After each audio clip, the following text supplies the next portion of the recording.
board series. If you're new here, I'm Michaela. I'm a mom of 3. I'm super passionate about home decor. Basically, I'm just documenting as we style our home. Hopefully, I'll be learning to DIY along the way and maybe even use some power tools, which will be really cool. I also share a little bit of the behind the scenes into our family life with 3 little kids. If you haven't already, then maybe check out our home tour. I'll leave a little card somewhere around here. We moved into this house about a year ago and we've slowly been making little changes. This series was inspired by the behind the scenes planning phase before I even start a project. I think a lot of what we see today in terms of like content on YouTube and Instagram, it seems so instantaneous and the project is complete. For me, and maybe for you, that's just not a reality. Even if I don't have the budget to start a project, that doesn't stop me from dreaming. So I usually use that phase to come up with a plan. Taking that time to plan really helps me to cement my ideas and to get a clearer vision for what I want in a space or what I want from a project. Today I'm going to share my process for all the steps that I take to plan out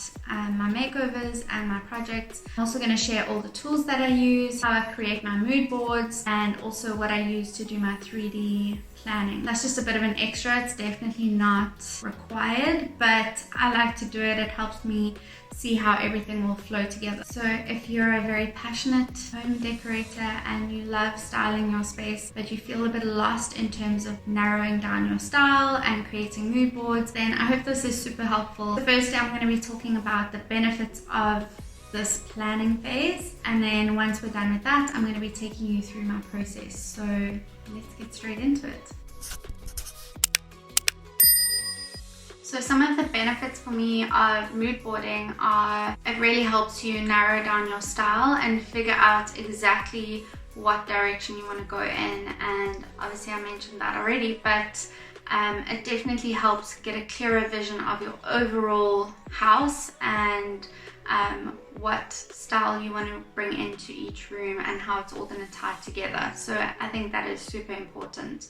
The next thing is it helps to not be influenced by trends, which I think is a big thing. You know, you're going to go into shops, you're going to see things that are on trend, but maybe it's not necessarily what you want for your space. It helps to know, okay, this is the direction I'm going in for my living room. I'm not going to buy that throw pillow because it doesn't actually fit in with my overall style. I think that's really helpful to not be swayed by trends.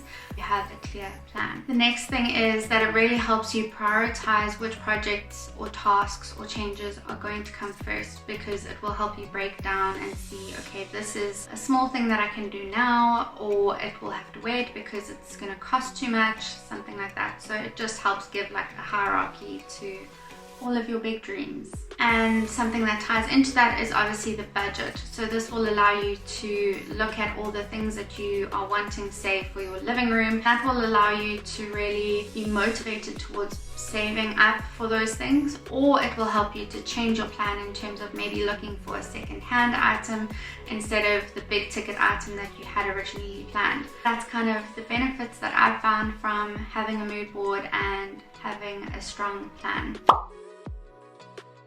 The first thing I like to do is I like to go to Pinterest, and this is where all great projects start. I think the danger with Pinterest is that it can, obviously I can look at all of these images here and see something that is beautiful, but I think the key is to narrow down exactly what elements you actually like in a certain image. So what's drawing you into the image, and do you love it for you or do you think it's beautiful? I think that's a good distinction to make. I think this is the best place to start to get an overall idea. So for example, if you know what your style is, like mine is eclectic Scandi. That's a pretty good representation. I can already tell you I'm drawn to this image because of the gallery wall, the exposed brick, beautiful white walls. So those are like jumping off points for me. So I gravitate to all of these images.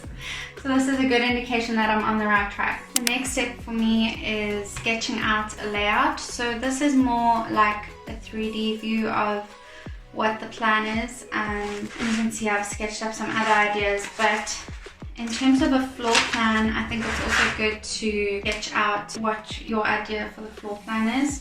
Obviously this is best if you've got an accurate measurement, but also if you just want to kind of play around with layouts, I don't think there's anything wrong with just winging it in terms of size and scale. I think this can help you really plan what you're going to need to fill the space, and also in terms of eventually putting this into a mood board, you kind of know the layout and how things are going to layer together. So if you've got a rug, build in a desk with a bit of storage on this side, and there's another door here. Okay, so now we're on to the mood board phase of planning, and this may surprise you, but I actually do my planning in PowerPoint, and I'm going to show you why in a moment. You'll see for the living room I've sourced images from Pinterest that I really like the look of and that I think will help me have a clear vision of what I want going forward. This is the overall vibe for our living room.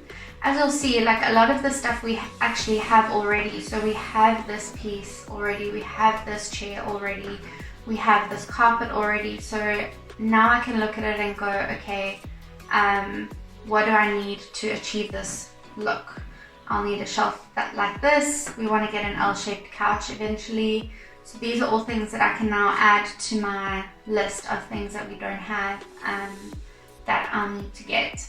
And I'm not going to show you everything else because I will talk more about this in coming videos. But this is a really fun process. One thing I wanted to show you is how I actually create a layered mood board look. If I come onto Pinterest and I say sectional sofa, and I find one that I really like, so say for example I really like this couch. I'm going to go back to PowerPoint. Let's create a new slide. I'm going to drop in that image. We'll come back to this. Let's go back and find a rug. The idea is to find like a product shot. So maybe if Pinterest doesn't work out, then you would go to just regular Google, go to images, and which rug are we going to choose? I think let's take this one. So let's copy that image. Let's go back to PowerPoint and paste it in here. Now we're going to do something really cool. So if you come up here to picture format and you go to remove background, you'll see that you can mark the areas to keep. So I'm going to mark the rug area very roughly. You can kind of go over it again and again to remove the background.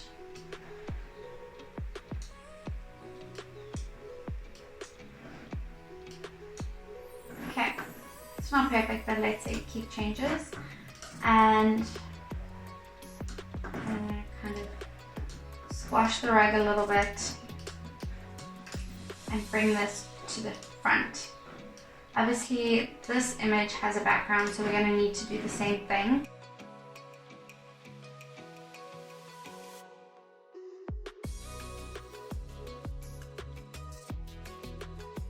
And let's go and choose some scatter cushions.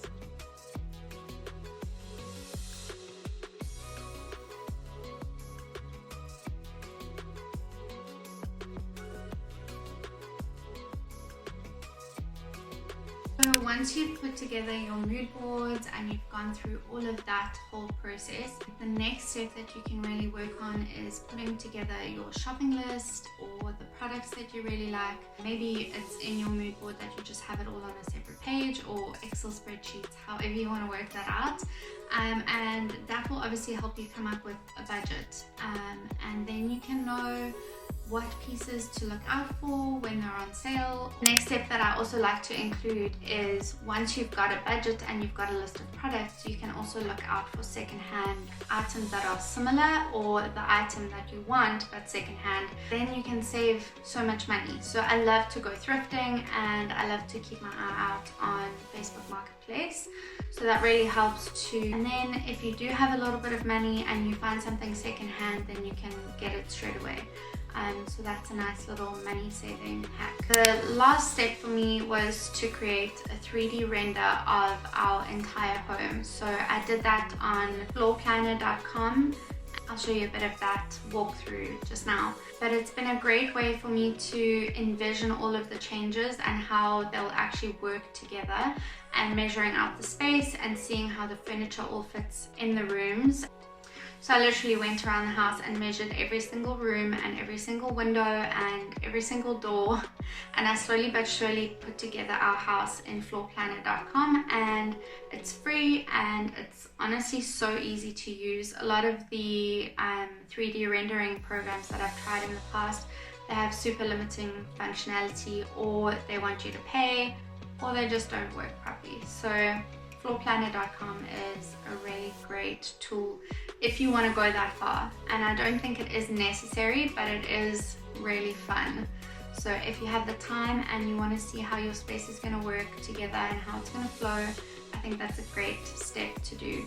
Next week I'm going to be sharing one space in our house, so walking you guys through that whole process as I've shared now, but for each of the spaces, and showing you my vision for them, showing you how they look now and what I hope they'll look like eventually. Next week we'll be starting with our dining room, and I'm really excited to show you guys where we started out last year, where it is now, and where I hope it's going to go. I can't wait for that, so stay tuned and you'll see that video on Monday next week. I'll see you then.